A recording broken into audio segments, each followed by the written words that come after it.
Hello, Leeds United fans. Well, there we go. Hope you're all doing fantastically well. Instant match reaction, kind of. I have just finished work, so yeah, nuts day. Leeds United survive another day, don't we? Incredible scenes at the end again, which we've seen so many times this season. Crystal Palace and Norwich stick out, but we've seen it with Wolverhampton Wanderers as well, haven't we? And listen, we're still in it, which is good. Burnley dropping points today. I saw that game earlier on. I was watching it and I thought Burnley were decent. I expected them to maybe be a little bit worse than that, but they were resilient. They had a go. And the only thing that separated both teams was a penalty, a dubious penalty, which Harry Kane slotted away. But yeah, and then the Everton game a little bit later on after the Leeds game, a 3-2 loss, 2 men sent off, which keeps Everton in the picture. But I just think it might be a little bit too much for Leeds to fix that. Obviously, Everton with another game in hand on Leeds as well, Crystal Palace at home. So back onto the game. I thought it was a little bit better. It looked like he went to a 4-1-4-1, which was good. It was back to the old way, and I think this is how Jesse Marsh should have started and maintained the last 12 games as manager of Leeds United, just tweaked little bits, played expansively, played out wide, and I think we'd have got a lot more joy, taking away the man marking system, but still having those same premises that Marcelo Bielsa deployed in this team and what this team has stylistically set up to do. Play out wide, overlap, dominate teams in possession, stick to those principles, and you might get success. And we had a lot of success today, and the stats do back that up in terms of what Leeds were able to do. We out XG'd Brighton, which Leeds haven't managed to do to any opposition in a number of weeks now. We had 19 shots, 7 on target, which just shows that, the quality might not have been there, but that's been the problem of the season. That comes back to the board, that comes back to the investment into the team, that comes back to the recruitment. But overall, it shows an improvement, a vast improvement on what was 2 dire performances against Chelsea and Arsenal. So it just shows that just those little tweaks that we were speaking about would go such a massive distance with this side.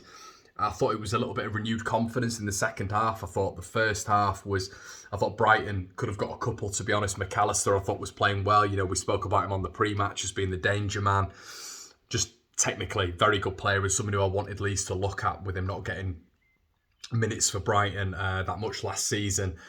So, listen, Danny Welbeck gets the first goal. Rodrigo, who I thought is just... this is why I always said it, everyone. That's why I always said it about Rodrigo. I said we've got to hold our horses when we're judging him because he can do it against Norwich, he can do it against Watford, and the odd game against, Wolves when they're down to 10 men. But when the acid test comes, when that litmus test comes against some of the better sides in this division, Crystal Palace, the 2 teams that we've faced, obviously Manchester City...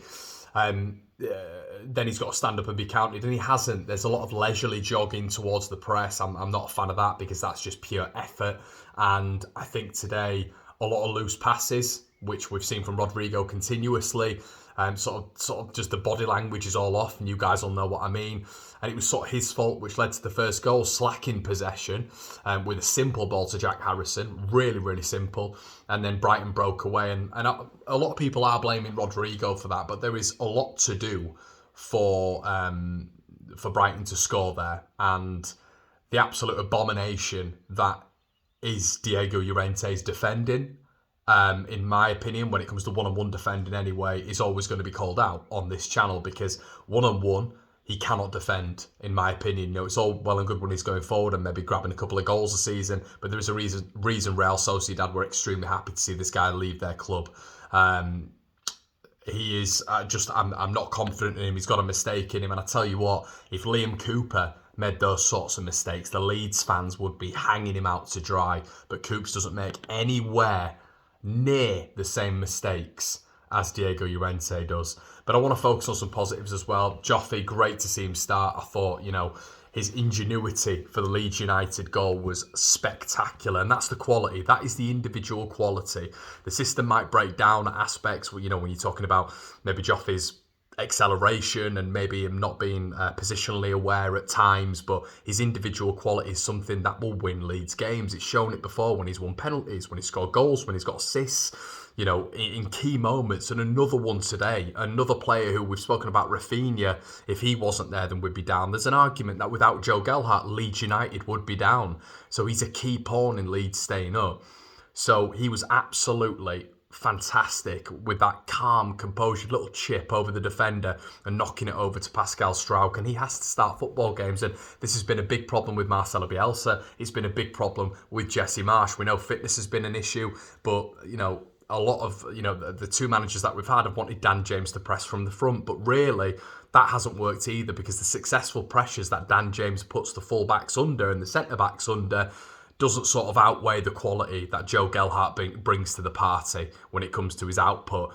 And once again, he got us back into the game today. He's kept Leeds United up, and there's no credit taken away from Pascal Struijk there, but that little bit of innovativeness, that little bit of quality, which we lack so much in the final third, is what Joe Gelhardt can bring. And I think that is, when you talk about selection from both managers, has been a huge problem for both of them in terms of what they've done and why they haven't picked him consistently. So yeah, Leeds live to fight another day. It's going to go down to the wire. We all thought it'd go down to the wire. I thought we'd lose today. I really did. I thought they'd have a little bit too much, but credit to Leeds. I thought in the second half we came back. We were definitely the better team, and it just shows that, like I said in my preview, let the team off the leash, loose framework, playing in a similar system they have done before. It's exactly what I said in my preview, and you might see better results. And lo and behold, I'm not a genius. I'm just a fan who sits on my armchair or goes down to Ellen Road and watches the game. We're not all stupid. You can tell you play to this team's strengths in the short term, and you get results which are going to benefit Leeds in the long term. So yeah, listen, 1-1, decent result, okay result, and we move on. We fight another day, and we're just praying now that Burnley pick nothing up against Newcastle and Aston Villa, because the ball is still firmly in Burnley's court, and that's why, as you can probably tell by this, I'm not that excited.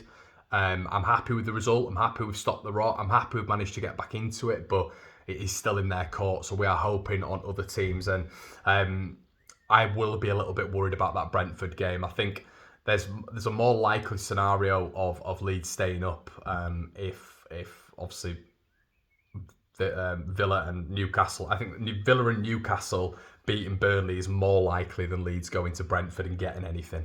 So that's where my head's at. So we'll have to wait and see. I did watch Burnley today, and once again they're showing fight, passion, heart, desire, everything you need from a relegation side, which I do think Leeds showed today. But I think it is just going to come down to maybe some individual quality. And I think both sides are showing sort of lower but medium aspects of quality. Maybe Burnley just a little bit more at the minute, but we'll have to wait and see. It's going to go down to the final day. Let me know what you think in the comment section below, guys. Have a good one, and I'll see you in a bit.